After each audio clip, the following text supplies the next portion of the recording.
बच्चनों और देवी। कबीर साहब का प्रसिद्ध भजन आप लोगों ने सुना। आत्मज्ञान का स्वरूप इसमें प्रदर्शित है और सभी दृश्य जड़ वर्ग से उसको अलग किया गया। आत्मा को कहाँ खोजते हैं? भ्रुकुटी में, भंवर गुफा में, अंधकार में, प्रकाश में कहाँ खोजते? खोजने वाला ही खुद है। जो भगवान को खोजता है खुद भगवान है। जो ब्रह्म को खोजता है खुद ब्रह्म है। जो आत्मा को खोजता है खुद आत्मा है। दृश्य वर्ग को छांट दो। दृश्य वर्ग, दृश्य जड़ जो दिखाई देता है। एक होता है दिखने वाली चीज और एक होता है देखने वाला। दिखने वाला और देखने वाला, इसका भेद समझना चाहिए। जो दिखने वाला है वो जड़ दृश्य और जो देखने वाला है वो चेतन आत्मा। जो दिखता है शब्द, स्पर्श, रूप, रस, गंध, 5 विषयों का पसारा।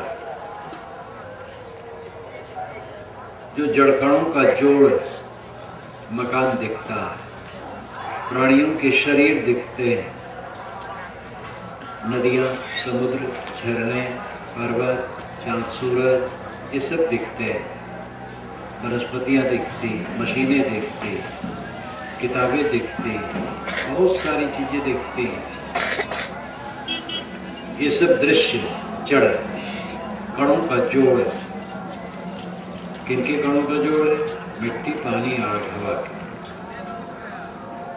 मिट्टी, पानी, आग, हवा, आकाश, ये 5 तत्व।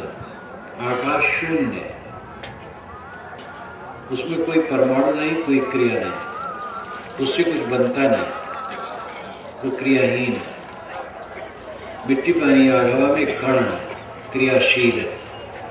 उन्हीं से समस्त पदार्थ बनते हैं और बन बन करके उन्हीं में लीन होते हैं। जैसे समुद्र में तरंगे बनती हैं और बन करके समुद्र में लीन होती, वैसे मिट्टी, पानी, आग, हवा इन तत्वों के कणों से समस्त ये जड़ पदार्थ बनते हैं और टूट टूट के उसमें लीन होते हैं। एक कारण कार्य का प्रवाह है। मिट्टी, पानी, आग, हवा कारण है। शरीर, मशीन, मकान, कपड़े, लत्ते, रुपए, पैसे, अन्न, पानी, वृक्ष, वनस्पति, सब ये कार्य है। कारण रूप से नित्य है, कार्य रूप से अनित्य है। ये परिवर्तन हर समय बना रहता है और इसको देखता कौन है? चेतन आत्मा। आप देखते हैं। आप देखने वाला जो आप हैं वो परब्रह्म, परमात्मा। जीव, आत्मा, परब्रह्म, परमात्मा, ब्रह्म, अनेक शब्द कहते हैं। शब्द में न उलझो। जो आप हैं देखने वाले, जानने वाले, आप ही सर्वोच्च हैं। देखने जानने वाला ना हो तो कौन निर्णय करेगा? हीरा का मूल्यांकन कौन करेगा? हीरा है, कोयला है, पत्थर है, सोना चांदी है, अन्न पानी है, फूल है और बहुत सारी चीजें हैं। उन सब की निरख परख, जांच, भाल, कीमत कौन करेगा? जानने वाला करेगा। जानने वाले आप हैं। आप श्रेष्ठ हैं। जो दिखाई देता है वो जड़ दृश्य, जो देखने वाला है वो चेतन आत्मा। जो दिखाई देता है उसी में चेतन आत्मा उलझ उलझ करके परेशान होता है। जो दिखाई देता है उससे उदास रहे, उसका व्यवहार करे, उससे उदास रहे, उसमें चिपके ना, मोह न करे, संभल कर बैठना। जलवा मोहब्बत देखने वालों, तमाशा खुद न बन जाना तमाशा देखने वालों।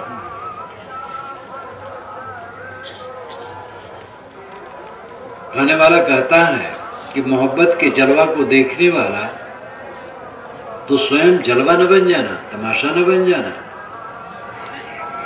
इस संसार की कौन सी वस्तु आपके साथ रहती है? जवान लोग तो ज्यादा धोखे में रहते हैं, ज्ञानी को मैं नहीं कहता। ज्ञानी तो थोड़ी उम्र में भी मानो बुजुर्ग है, लेकिन जवान और जवान सब धोखे में ज्यादा रहते हैं। बूढ़ों को तो समझ होनी चाहिए, उन्होंने दुनिया को बहुत देखा। अब आज तक उन्होंने क्या पाया? चांटे के अलावा कुछ पाया है? थप्पड़ थप्पड़ पाया, चोट, चारों तरफ से चांटे उसको लगे और चांटे लगते लगते बाल पक गए। इतने चांटे लगे कि बाल उजले हो गए। अभी भी मुंह नहीं टूटता, अभी भी लगता कुछ मिलेगा। क्या मिलेगा? बाकी चीजों के उसमें भी चांटे मिलेंगे और कुछ नहीं मिलेगा। अचानक प्रिय का वियोग हो जाएगा, अचानक अपना ही प्रेमी अपने को कटु कहेगा, विरोधी होकर खड़ा हो जाएगा या उदास हो जाएगा। अपना अत्यंत प्रियतम शरीर जो माना गया है रोग से ग्रसित होकर के खाट पर पड़ जाएगा और करवट नहीं बदल जाएगा। इतनी भयंकर पीड़ा होगी, सह नहीं जाएगा। जो बड़ा प्रियतम है वो इस प्रकार तकलीफ देगा। अपनी चीजें अपने को जलाएंगी, कोहराम मच जाएगा। महाराज राम का जब वनवास हुआ, घोषित हुआ वनवास, तब जो अयोध्या में कोहराम मचा, सुबह नौबन नगाड़ा बजना था और पूरी अयोध्या में गहमा गहमी होनी थी। सुबह होते ही चारों तरफ कोहराम मच गया। सुबह होते ही राम दशरथ के पास आए। शाम को तो बताया गया था राजगद्दी दी जाएगी, युवराज बनाया जाएगा। रात में जो घटना घटी, कई कोप आप जानते हैं। सुबह होते ही कई ने राम को संदेश दिया कि आ जाओ। राम को शंका हो गई, तो मामला गड़बड़ है, इतनी जल्दी क्यों बुलाया जा रहा? पहुंचे, नमस्कार किए। दशरथ ने राम कहा, बस एक वचन का राम, फिर बोल नहीं पाए। उन्होंने दशरथ का प्रणाम किया, कैकेयी का भी प्रणाम किया। कैकेयी ने कहा, पिताजी क्यों नहीं बोल रहे, हमसे क्या अपराध हुआ? कैकेयी ने कहा, तुमसे कोई अपराध नहीं हुआ, वे तुम्हारे अप्रिय वचन कहना नहीं चाहते, तुम्हारे लिए अप्रिय वचन नहीं कहना चाहते। इन्होंने एक बार मुझे 2 वर दिए थे, मैंने उससे मांगा है। एक वर में यह है कि तुम्हारा 14 वर्ष के लिए वनवास हो, दंडकारण्य जाओ। दूसरे में भरत का राज्य, ये मैंने मांगा है। ये बातें कहना नहीं चाहते हैं। राम ने कहा, माता पिता तो दूर, आपके कहने से मैं वन चला जाऊंगा, अभी चला जाऊंगा। कैकेयी ने पहले कहा, देखो राम, तुम बात को उड़ा न दो तो मैं कहूं, चुनौती करके कही थी, बात को उड़ा न दो तो मैं कहूं। उन्होंने कहा कि आपके कहने से मैं आग में कूद सकता हूं, पानी में डूब सकता हूं, आप क्यों ऐसा कहती? कहा, मैं कहा बिल्कुल तैयार हूं। गए, कौशल्या से, लक्ष्मण से, सीता से, सबसे बातचीत की। वो कथा कहानी की जरूरत नहीं, सब व्याकुल हुए। लौट के आए, आज ही चलूंगा। पहुंचे तब दशरथ ने कहा, आज रुक जाओ। श्री राम ने कहा, आज रुक जाऊं तो कल हमें सुख कौन देगा, आज ही जाना। वो एक दिन नहीं रुके, उनके मन में था कैकेयी को भय होगा कि रुक तो नहीं जाएंगे। चारों तरफ कोहराम मच गया। ये संसार है जहां पर हर्ष उल्लास होना था, वो कोहराम में डूब गया। और एक दिन के लिए नहीं डूबा, 14 बरस के लिए डूब गए। सब रोते ही रहे। भरत आए रोए, दशरथ पहले मर गए, सब रोए। अंत में कैकेयी भी, उसका भी धुंध कटा। कैकेयी समझती थी भरत आएंगे, उनका राज्य होगा, बड़ा आनंद होगा। और भरत ने जो कैकेयी को फटकारा वो हद हो गई। सब दुख दुख दुख। ये विशेष घटना है। छोटी छोटी घटनाएं हरदम होती रहती। प्रिय प्रिय का परिवर्तन होता रहता है। इस संसार में कहां सुख खोजते हो? कहां सुख है? स्वाद में सुख है। स्वादिली वस्तु ज्यादा खाओ तो सुख होगा, पेट खराब हो जाएगा। बहुत संभाल के खाना चाहिए, सदैव कम खाना चाहिए। कम खाए गम खाए, बस दुनिया के समस्त शास्त्र को मानो याद कर लिया। एक वाक्य अपने दरवाजे पर लिख लो, मेज पर लिख लो, कहीं भी लिख लो, बोले ना, कम खाओ गम खाओ, बस सब हो गया बेदसा। कम खाओ पेट ठीक रहे, गम खाओ मन ठीक रहे। गम खाने मतलब सह। कोई कुछ कह दिया सह, पिता ने कह दिया तो सह, पुत्र ने कह दिया तो भी सह। गुरु की बात तो सहनी है, शिष्य ने कह दिया वो भी सह लेना। स्वामी ने कहा सह लेना है, नौकर ने कहा उसको भी सह लेना। सबकी सह लो, उत्तेजित न हो, उद्वेगित न हो, शांत रहो। अपने मन की स्थिति ऐसी बनाओ जिसमें हर समय शांति बनी रहे। लोग थोड़े में उत्तेजित हो जाते हैं, इतने उत्तेजित होते हैं कि वो बात नहीं कर पाते, एकदम गरम गरम। समझते हैं हम बहुत मिजाजदार आदमी, बहुत ज्ञानी अपने को मानते हैं, और ज्ञान की पोल पट्टी वहीं खुल जाती है। जब आदमी उत्तेजित है तो उस समय तो ज्ञान जरा धुंधला हो जाता है।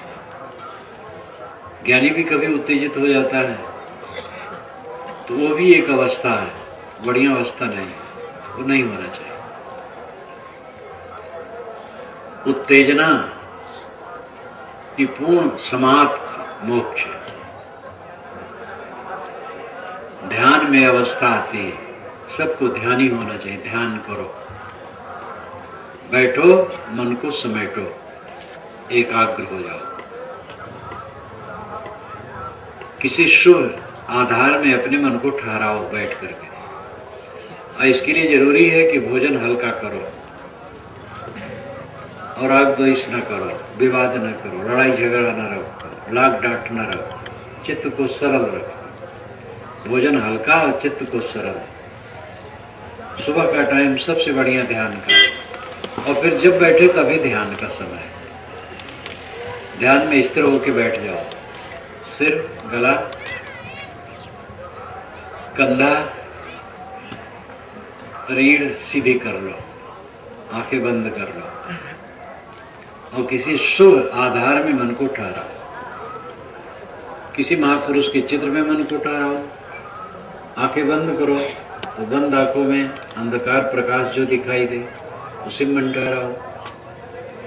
सांस आती जाती है, सांस पर मन ठहराओ। कोई शुभ आधार में मन को ठहराओ। ये अभ्यास करो। अभ्यास करते करते ऐसी अवस्था आनी चाहिए कि कहीं मन न ठहराओ। मन को शून्य करो, संकल्प शून्य हो जाओ, निराधार, कुछ न सोचो। ये बहुत ऊंची बात है। जब काफी अभ्यास बढ़ता है, मन सबसे अनासक्त हो जाता है, तब यह दशा आती है।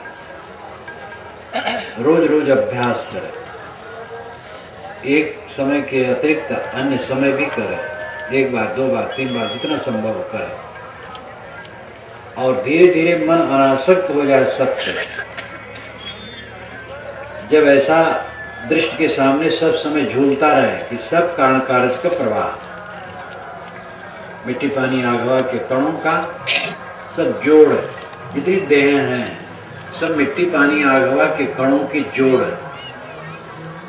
जितनी चीजें हैं चमकती दमकती तमाम बड़ी बड़ी चीजें, बड़ी मोहक चीजें हैं, सब जड़ कणों की जोड़। जड़ कणों के जोड़ से सब बने, और सब समय बिखरते, सब में परिवर्तन होता है। एक मकान हम नया बनाते हैं, चमकता है, लेकिन तुरंत पुराना होना शुरू होता है। उसमें रासायनिक क्रिया शुरू हो जाती है। एक अवस्था से दूसरी अवस्था में सभी वस्तुएं जाती रहती हैं। समझ में नहीं आता है जल्दी, कुछ दिन में लगता है कि पुराना हो रहा है।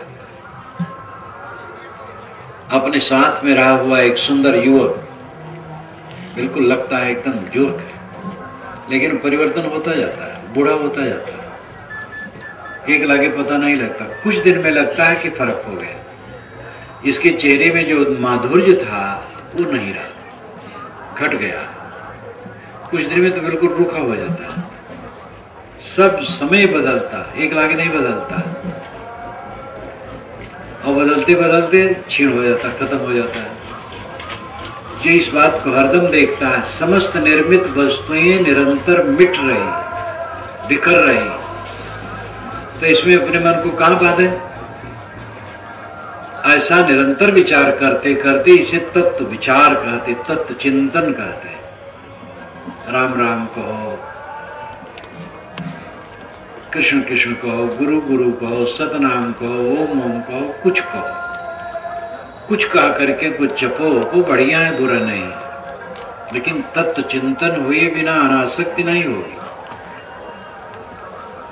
समस्त निर्मित वस्तुओं को जो निरंतर क्षीण होते नहीं देखता है, उसका मन दुनिया से अनासक्त नहीं हो सकता, और दुनिया से अनासक्त नहीं होगा तो उसमें पछता रहेगा, सत्य माने बैठा रहेगा। एक बच्चा छत पर चढ़ा और दाहिना पैर छत से बाहर कर दिया, और छत की तरह उसको ही मजबूत समझ करके बाएं पैर को उठा दिया, तो क्या होगा? नीचे आएगा, गिरेगा और मरेगा। नहीं मरेगा तो हाथ पैर टूटेंगे। इसी प्रकार आत्मबोध को छोड़कर जो ये निर्मित वस्तुएं, बनने वाली वस्तुएं, जड़ वस्तुओं में मोह करेगा, उसके हाथ पैर टूटेंगे। जो रहने वाली चीजें नहीं है, उनमें जो आसक्त होगा वो पीड़ा पर पीड़ा पाएगा, और रहने वाला कुछ नहीं। जो कुछ हमें प्राप्त है, जो निर्मित वस्तुएं हैं, वही तो प्राप्त है, और रहने वाली नहीं है। जब ये तत्व चिंतन निरंतर चलता है तो सारे दृश्य पदार्थों से चित्त अनासक्त हो जाता है, धीरे धीरे धीरे धीरे। जो शिथिल हो जाता है साधना में, तो फिर आसक्ति बढ़ जाती है। कितने साधक हैं, उत्साह दिखाते हैं कुछ दिन, फिर ठंडे हो जाते हैं। भक्त और साधु दोनों साधना में लगे, मान बढ़ाई मिलने लगी, सत्कार मिलने लगा, धीरे धीरे समझे मंजिल में पहुंच गए। गृहस्थी में भी एक गुदगुदी लगती है, विरक्ति में भी तो पूजने की जगह है भाई। साधु बाबा बन गए, चला लंगोटी पहन लिए तो पूज्य हो गए, पूजा होनी चाहिए। कितने तो साधु यही समझते हैं हम पूजाई के लिए साधु हुए हैं। कभी कभी ऐसा संजोग पड़ता है, मेला ठेला होता है, पूजा सत्कार हुआ भक्तों की तरफ से, वैसे साधु मिलने आते, कहे महाराज हम 50 वर्ष के साधु हैं महाराज, और देखो उनको पूजा 20 रुपया हुई है, पूजा हुई है 20 रुपये में, और हमें 10 हुई है। महाराज हम 50 वर्ष के हैं, इसका मतलब 50 वर्ष के हैं तो हमें भी 20 होना चाहिए। और हो सकता है जिनकी हुई हो 30 वर्ष के हो, तो उनको और होना चाहिए। और जैसे नौकरी में धीरे धीरे प्रगति होती हो, तनख्वाह बढ़ती, वैसे होना चाहिए। भूल जाते हैं साधु वेश किस लिए है। साधु वेश तो मरने का चिन्ह है।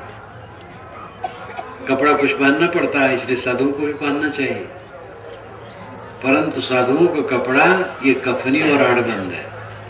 लंगोटी आड़बंद है और अचला कफनी है, कफन, शव वस्त्र। तो ये मृत्यु का चिन्ह है, मर गए, ख्वाहिशी नहीं है कुछ। लेकिन ये याद कहां है, बहुतों को याद नहीं, वेश हो गया है, भूल गए। साधना में जो ठंडा होगा फिर वैसे मनोविकार आ जाएगा। जो जिसकी साधना चलेगी वो तेज चलेगी, निरंतर चलेगी, उसकी आसक्ति कटती चली जाएगी। और मन में शांति होती चली जाएगी। पूरी आसक्ति कट जाने पर जीवन मुक्ति अवस्था होती है। मरना जीना दोनों बराबर लगता है। शरीर है, शरीर न रहे, क्या फर्क पड़ता है? अभी शरीर छूट जाए तो क्या हाथ होगा? छूट जाए, छुटा पहले से छोड़ देता है। छुटना है इसको, जो छुटना ही है उसको पहले से छोड़ देता है। कि मरने से जग डरे मेरे मन आनंद, कब मरी हो कब पाई हो पूर्ण परमानंद। साहब कहते जिस मरने से जगत के लोग डरते हैं, मेरे में मन में आनंद है। कब मरूंगा कब पूर्ण परमानंद पाऊंगा। ये झूठा आदर्श नहीं है। जीवन मुक्त को भी शरीर यात्रा में प्रिय प्रिय के दर्शन होते हैं, सुख दुख के दर्शन होते हैं। इसलिए पूरा निर्विघ्न सुख जीवन मुक्ति में नहीं है। मन तो उसका चंगा है, मन में हर्ष शोक नहीं है, लेकिन धूप न लगे, ठंडी न लगे, भूख न लगे, प्यास न लगे, ये कैसे होगा? जीवन मुक्त को भी भूख लगेगी, भोजन नहीं मिलेगा और कड़ी भूख लगी है तो कष्ट होगा, प्यास लगी है पानी नहीं मिला तो कष्ट होगा। कोई गाली देगा अच्छा तो नहीं लगेगा। जीवन मुक्त को भी गाली अच्छी तो नहीं लगती, वो प्रिय, लेकिन उसको लेकर के वो बैर नहीं करेगा, दुखी नहीं होगा। कोई सम्मान कर दिया, आदर कर दिया, उसमें फूलेगा नहीं। लेकिन वो अनुकूलता की बात आ गई तो अनुकूलता प्रतिकूलता सुख दुख प्रिय प्रिय शरीर रहे तो जीवन मुक्तों के भी छूटते नहीं। और जब जीवन मुक्त विदेह मुक्त हो गया, शरीर छूट गया, सब कलेश खत्म हो गया। उलझन भरी जिंदगी जीने में हम खुश हैं, और जिसमें सारी उलझन खत्म हो जाए उससे भयभीत है। मर जाने पर सारी उलझन खत्म, उससे हम भय करते हैं। भय का कारण यही आसक्ति, जो यहां कुल मिला हुआ है छूट जाएगा। अरे छूटना पक्का किसी को बचा है? कोई रहा है? बड़े बड़े राजे महाराजे जिनको हमने भगवान अवतार कहा, वो राजे महाराजे, बड़े बड़े नेता, विद्वान, प्रसिद्ध, कोई बचा नहीं। जब कोई नहीं बचा तो हमारा शरीर कैसे बचेगा? और बच जाए तो फिर फायदा क्या होगा? बच जाए, अभी बचा रहे 200 वर्ष, सरक न पाओ, दुर्दशा हो जाए। 80 से ऊपर कितने लोग होकर के परेशान होते हैं। स्वास्थ्य कुछ लोगों को ठीक रहता है तो 90 के ऊपर भी ठीक रहते हैं। अभी मैं कलकत्ता में था पीछे वर्षा में, तो वहां के पूर्व मुख्यमंत्री ज्योतिर्बसु का जन्मदिवस था, 92वां जन्मदिवस। तो उन्होंने जब सभा बुलाई गई तो उसमें उन्होंने कहा मेरा 29वां जन्मदिन है, 29 वर्ष का मैं जवान हूं। 92 को इधर से उधर अंक कर दो तो 29 हो जाता है। 9 2 92 और 2 9 29। तो उन्होंने कहा मेरा 29वां जन्मदिन है। ये उनकी वीरता है भी, बहुत बढ़िया है। तो कुछ लोग होते हैं कि जरा 90 से ऊपर हो करके भी स्वस्थ रहते हैं, अधिकतम लोग तो परेशान होते हैं। शरीर गलने लगे, गले खूब।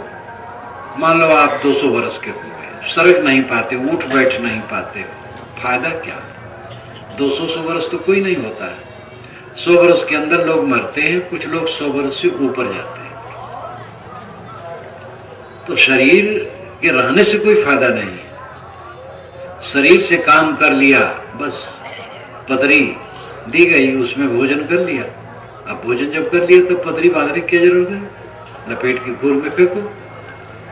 ये शरीर पतरी है, इस पर आध्यात्मिक भोजन कर ले, जीवन मुक्ति का लाभ ले ले, बस इसको लपेट करके गोर में डाल देना और कुछ नहीं, अपने आप डल जाएगा। लेकिन ये दृष्टि रहे तब तो निर्भय हो, ये दृष्टि ही नहीं है। देह में अभिमान, देह संबंधित नाम रूप में अभिमान, प्राणी पदार्थों में अभिमान, लौकिक उपलब्धियों में अभिमान, उसी में जुड़े हैं, आसक्त और पीड़ित है। ना प्रमादाद अनर्थो अन्यो ज्ञानिना सुस्वरूपता ततो मोहस ततो अहमधि ततो बंधस ततो व्यथा। स्वामी शंकराचार्य विवेक चूड़ामणि में कहते हैं कि ज्ञानी साधक के जीवन में स्वरूप विस्मरण के समान कोई अनर्थ नहीं है। जो साधक है, ज्ञानी है, अगर वो स्वरूप विस्मरण करता, अपने आत्मा का ख्याल भूल जाता तो ये अनर्थ करता। सब समय आत्मज्ञान में रमो, उठत बैठत कबो न छूटे ऐसी तारी लागी। ये आपकी भाषा हिंदी में है, साहब ने कहा, ये कबीर साहब पंक्ति। उठत बैठत कबहु न छूटे ऐसी तारी लागी। तारी नाम ध्यान। ऐसा ध्यान लगा कि उठते बैठते कभी छूटता नहीं। ये आनंद कंद जीवन ना प्रमादादन अर्थो वन्यो ज्ञानिना सुस्वरूपता। ज्ञानी के लिए सुस्वरूप के विस्मरण के समान कोई अनर्थ नहीं, क्योंकि सुस्वरूप का विस्मरण हुआ, आत्मा का विस्मरण हुआ। देह से भिन्न मैं शुद्ध आत्मा हूं, इसका ख्याल भूल गया। ततो मोहस, फिर देह में मोह उत्पन्न हुआ। ततो बंधस, ततो अहमधि, मोह उत्पन्न हुआ, बस अहंकार बुद्धि उत्पन्न हुई देहादि में। ततो बंधस, फिर बंधन उत्पन्न हुआ। ततो व्यथा, फिर पीड़ा उत्पन्न हुई। आत्मा को भूले, देह में मोह किए, फिर अहंकार उत्पन्न हुआ, फिर बंधन हुआ और पीड़ा हुई। ये सब मेरा है, जैसे माने तैसे पीड़ा शुरू हुई। कुछ मेरा नहीं, मेरा आत्मा शुद्ध निर्मल है, अकेला असंग। इतनी बड़ी भीड़ है, ये भीड़ बाहर से है, आप में भीड़ थोड़े है। आप तो अकेला हो, भीड़ में भी आप अकेले हो। अपना अपना सुख दुख सबको भोगना है, जीव के साथ कुछ नहीं। आजकल में देह छूट जाएगी, सब कुछ पता नहीं लगेगा कहां गया, अपना माना हुआ। इस अकेलेपन का बोध जिसके चित्त में निरंतर रहता है, उसको कोई शोक मोह नहीं होता। सब कुछ नश्वर है, सब कुछ बिगड़ने वाला है, विनशने वाला है, मिला छूटने वाला है। इस प्रकार जो निरंतर सोचता है, उसकी आसक्ति खत्म हो जाती है। और ऐसा विचार करना छोड़ देगा तो फिर आसक्ति बन जाएगी। इसलिए साधना में निरंतरता होनी चाहिए, एक रस दृढ़ अभ्यास। ढील न बनो, सेवा भक्ति सत्संग साधना में ढील न हो, दृढ़ता से करो, वीर बन करके करो, तब ये दशा आएगी। जो सत्संग छोड़ देगा, सदग्रंथों का अध्ययन छोड़ देगा, चिंतन मनन छोड़ देगा, सेवा भक्ति छोड़ देगा, एकांत बैठना, अकेले में ध्यान करना, ये सब छोड़ देगा, मन में फिर सब विकार भर जाएंगे। इसलिए निरंतर चिंतन मनन करो।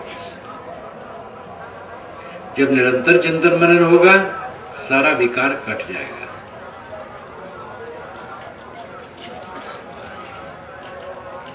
मैं कह रहा था, मोको कहां ढूंढे बंदे, मैं तो तेरे पास में। आपने भजन साहब का सुना, कबीर साहब का। स्वरूप ज्ञान परक ये विचार है। मुझे कहां ढूंढते हो, आत्मा को कहां बाहर ढूंढते हो? आप ही आत्मा हो। अगर आप कहो परमात्मा को ढूंढते हैं, तो परमात्मा भी आप ही हो। आत्मा से अलग परमात्मा नहीं है, आत्मा ही परमात्मा है। प्रेत आत्मा, दुष्ट आत्मा, शुद्ध आत्मा, महात्मा, परमात्मा, सबके मूल में आत्मा है। प्रेत आत्मा का अर्थ होता है गया हुआ आत्मा। प्रेत नाम जो गया, चला गया, वो प्रेत। प्रेत कर्म इसीलिए कहते हैं प्रेत आत्मा, गया हुआ आत्मा। दुष्ट आत्मा, खराब स्वभाव का मनुष्य। शुद्ध आत्मा, पवित्र स्वभाव का आत्मा। महात्मा, इंद्रियों पर विजयी। परमात्मा, गुणातीत, जीवन मुक्त। तो आत्मा ही के लिए सारे विशेषण है। प्रेत, दुष्ट, शुद्ध, महान, परम, ये सब आत्मा में लग करके प्रेत आत्मा, दुष्ट आत्मा, शुद्ध आत्मा, महात्मा, परमात्मा शब्द बनते हैं।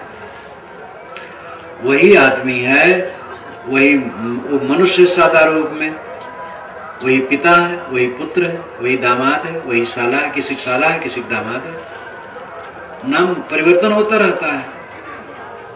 तैसे आत्मा के विषय में भी देहोपाधि के संग से नाम बदल जाता है। सारी देहोपाधि क्षणिक है। उपाधि को हटा करके आत्मा को देखो, शुद्ध बुद्ध निर्मल है। देह, प्राण, मन, बुद्धि, ये सब उपाधि है, विशेष अवस्था से संयुक्त है, जुड़े हुए हैं। शरीर छोड़ते ही ये सब खत्म हो जाते हैं। लेकिन संस्कारी जीव, वासनावशी जीव के साथ कर्म संस्कार रहते हैं सूक्ष्म, वे फिर देह धराते हैं। ज्ञानी के सारे संस्कार खत्म हो जाते हैं, सारा मोह उसका खत्म हो जाता है। वो देखते हुए भी मानो नहीं देखता, व्यवहार करते हुए मानो नहीं करता, संबंध से जुड़ा हुआ देखते हुए भी असंबंध होता है। ऐसी उसकी दृढ़ धारणा हो जाती है कि सदैव अपने स्वरूप विचार में स्थित रहता है। ऐसे ज्ञानी संत के सारे संस्कार कट जाते हैं और जीवन मुक्ति अवस्था में वो विद्यमान रहता है। उसका शरीर छूट गया, सदैव के लिए विदेह है। इसके लिए आरंभिक काम सब करो, संत संगत, सेवा, भक्ति में मन लगाओ। भक्ति से मुक्ति होगी। आरंभ भक्ति है और मध्य हो और अंतिम भी भक्ति है। भक्ति के बिना क्रम छूट जाता है। कोई जीवन मुक्त हो, भक्ति छोड़ दे तो उसकी जीवन मुक्ति खत्म हो जाएगी। इसलिए भक्ति पूरे कल्याण मार्ग में सहायक है। तो भक्ति, गुरु संत महात्माओं की सेवा, भक्ति और प्राणी मात्र को भगवत स्वरूप समझ करके आदर भाव, ज्ञानी संत पुरुषों से निर्देश लेना, स्वाध्याय करना, ज्ञान के ग्रंथ पढ़ना, सुबह शाम बैठ करके आत्मचिंतन करना और ध्यान करना, संकल्प शून्य अवस्था में भी पहुंचना, श्रेणी श्रेणी अपनी योग्यता के अनुसार धीरे धीरे आगे बढ़ना। अंतिम अवस्था है जब देह में रहते रहते लगे कुछ मेरा है नहीं, सब समय लगे कुछ मेरा नहीं, देही मेरी नहीं तो और कुछ क्या मेरा है। मैं शुद्ध बुद्ध निर्मल अखंड अजर अमर कल्याण में आत्मभाव में जो निरंतर जागृत है, आत्माकार वृत्ति, स्वरूपाकार वृत्ति में जो सब समय निमग्न है, वो कृतार्थ आत्मा है। ये जीवन का निर्भय पद है, उसको छूटेगा क्या? पहले ही से सब छुटा छुटाया उसकी दृष्टि में, पहले सब छोड़ दिया मन से, कुछ मेरा है ही नहीं तो क्या छूटेगा? नंगा नाचे फाटे काव। अवध क्षेत्र में कहावत कहते हैं कि नंगा आदमी नाचेगा तो क्या फटेगा? कपड़े नहीं पहने हैं। एक कहानी याद आई, एक आदमी चिंता से बहुत पीड़ित था, तो लोगों से पूछे कि चिंता हमें बहुत होती है, हम कैसे इससे मुक्त हो? तो एक महात्मा ने कहा कि जिसको चिंता न होती हो उसका कुर्ता पहन लो तो तुम चिंता से रहित हो जाओगे। तो लोगों के पास जाए कि भी अपना कुर्ता दे दो, कहे दे सकता हूँ। कि आपको चिंता होती कि नहीं? कहे चिंता तो होती है। तो कहे तब नहीं, उसका कुर्ता मैं चाहता हूं जिसको चिंता ना होती। तो पूछते पूछते बहुत जगह पूछा, सब कहने में चिंता होती। तो एक महात्मा बैठे थे कि महाराज आपको चिंता होती कि नहीं? कि हमें तो कोई चिंता नहीं है। तो कि महाराज आप अपना कुर्ता दे दीजिए। तो कि मेरे कुर्ता है ही नहीं। तब समझ में आया कि कुल चिंता ये कुर्ता में है। कुर्ता छोड़ दो तो चिंता खत्म। तो कुर्ता लाक्षणिक है, ये नहीं कि इतने लोग बैठो सब कुर्ता निकाल दो, नंगे हो जाओ तो ठंडा के परेशान हो जाओ। कुर्ता का मतलब यहाँ है अहंता ममता। जो अहंता ममता हम जोड़े हैं, सारा क्लेश इसी में होता है। अहंता ममता का विसर्जन कल्याण है। सुखमूल हंता त्यागना, दुखमूल हंता लाए। सुख मूल है अहंकार का त्याग करना और दुख की जड़ है अहंकार में उलझ जाना। ये अनात्म वस्तुएं देह से लेके सारा पसारा अनात्म है और अनित्य, परिवर्तनशील है। इनमें चिपक करके जीव पीड़ित होता रहता है।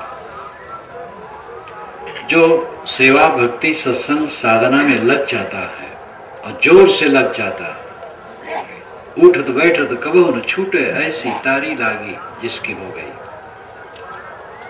सब समय अनुराग अनुराग जे निज रूप सो, जगते विलक्षण देखिए, संतोषम शीतल सदा दम देहवंत न पेखिए।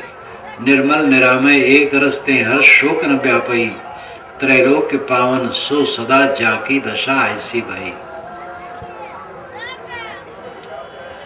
जिसे निज रूप से अनुराग है उसकी दशा बिल्कुल अलग हो जाती है। सम, संतोष, शीतल, सरल, अंतर्मुख, वो त्रैलोक पावन है, कृतार्थ आत्मा है। मरे को मारना। मैंने बचपन में एक नाटक देखा था, विदूषक समाज को हंसाता। एक विदूषक आया, मेरी वीरता समझते हो? मक्खी मारा, डंक उखाड़ा, तोड़ा कच्चा तागा, मूंचन मार बतासा फोड़ा, बड़े वीर का बेटा मैं तो, बड़े वीर का बेटा। मैंने मक्खी को मार डाला और उसके डंक उखाड़ डाले और कच्चा तागा तोड़ दिया और होंचों से मार मार करके बतासा फोड़ दिया। मैं बड़े बड़े वीर का बेटा हूं। दूसरा विदूषक कह रहे तुम क्या हो? मैंने सैकड़ों मरे आदमियों के पैर काट डाले। ये हंसाने के लिए विदूषक कहता है। ज्ञान की दृष्टि से देखे तो जिसको हम त्यागते हैं, क्या त्यागते हैं? मरी हुई चीजों को त्यागते हैं, छुटी हुई चीजों को त्यागते हैं, जो अपनी नहीं उसी को त्यागते। उड़ा सतुआ विषय न माना। सरजू किनारे एक सज्जन स्नान किए और सतुआ थाली में रखे कि घोर के खाएं, बस बौंडर आया उड़ गया। तो उनका उड़ा सतुआ विषय न माना, जो सतुआ उड़ गया विष्णु भगवान को मैं समर्पित करता।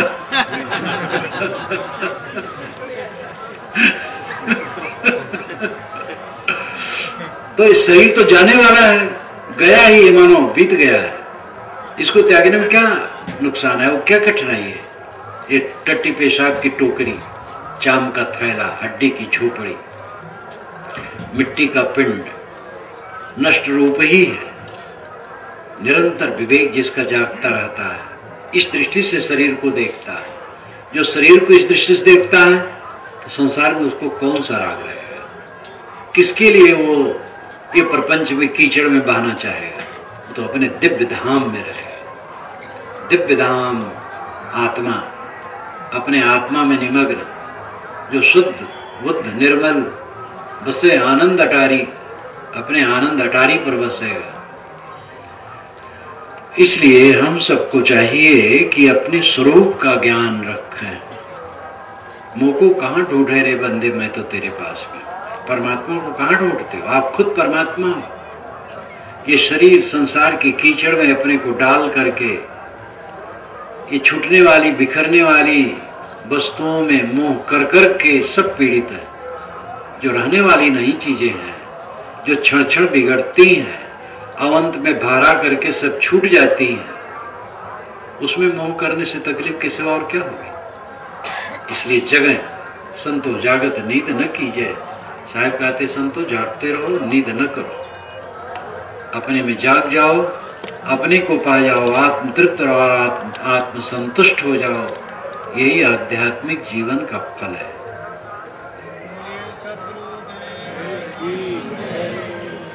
ये पढ़ें संत कबीर और उनके उपदेश।